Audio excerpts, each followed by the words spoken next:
نو څنګه یې د مارونو خويندو په نوې چینل باندې په لومړو ورځو کې ویوز او سبسکرایبرز نه راځي کم چې یوازې تاسو نه بلکې د هر چا نه راځي خو تاسو داسې غلطیان وکړئ د کمې په وجه چې تاسو چینل ډیټ شي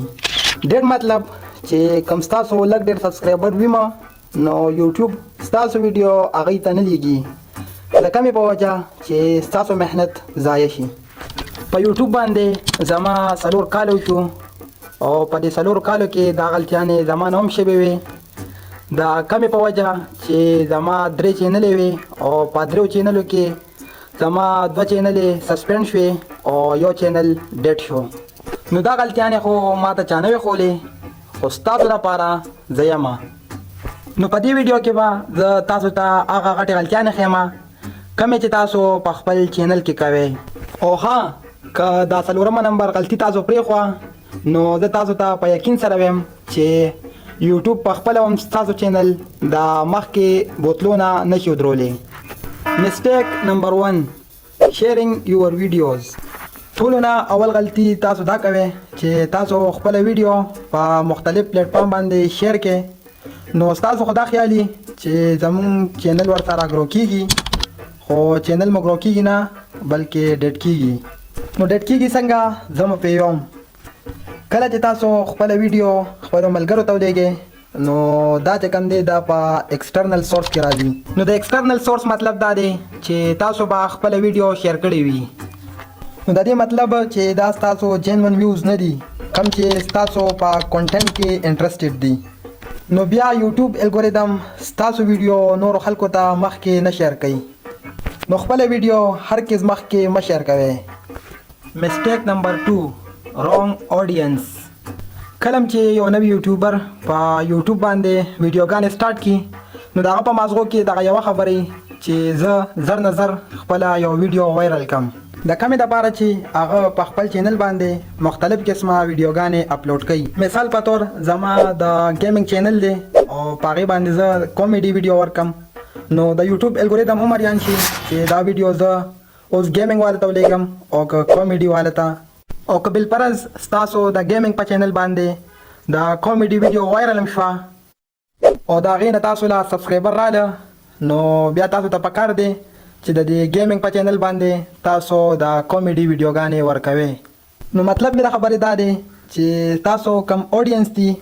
هغوی له هغه شانتې کانټینټ جوړوئ مسټیک نمبر 3 ډونټ یوز ادر کانټینټ بله چې کومه غټه غلطي ده هغه نوي یوټیوبران دا کوي چې پردی ویډیوګانې د یوټیوب نه ډاونلوډ کړي او په خپل چینل یې ورکړي نو داسې به تاسو نه کوئ ځکه چې تاسو پردی ویډیو اپلوډ کړئ نو په هغې 2 قسمه څیزونه راځي یو وي کاپي رایټ کلیم او یو وي کاپي رایټ سټرایک نو که تاسو نوي یوټیوبران یې نو تاسو له پکار دی چې په دې 2 شیزونو ځان پوه کړئ نو که ستاسو په ویډیو کاپي رایټ کلیم راغلو نو د دې مطلب به دا وي چې ستاسو دا کومه ویډیو ده دا که چېرته وایرل هم شوه نو د دې چې کوم ارننګ دی هغه به د دې اوریجنل مالک ته ځي مطلب تاسو ته به د دغې ویډیو هېڅ قسمه پیدا نه میلاویږي او کاپي رایټ سټرایک هغه وي کوم چې ته پردی ویډیو استعمال کړې نو یوټیوب د هغه ویډیو اوریجنل مالک ته یو ایمیل وکړي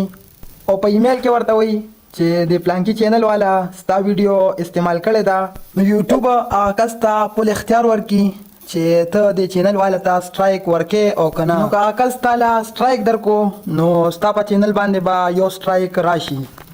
نو که دغه شان 3 سټرایکه تا ته میلو شو نو ستا چینل به سره د ویډیوګانو یوټیوب نه ډیلیټ شي نو دا غلطي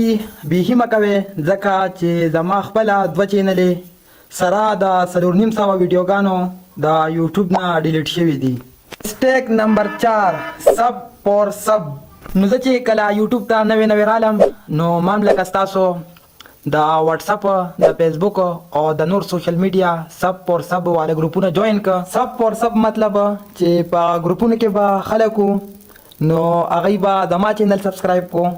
او ما به د هغوی سبسکرایب کو نو په دغه طریقه خو ما خپل سبسکرایبر 500-600 ته ورسوله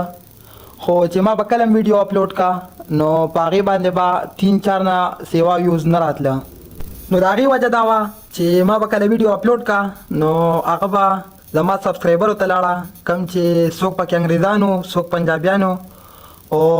چې کم پکې پښتانه مو، نو هغوی ته به چې زما ویډیو لاړه نو هغوی خو به زما په ویډیوګانو کې انټرسټډ نه وو،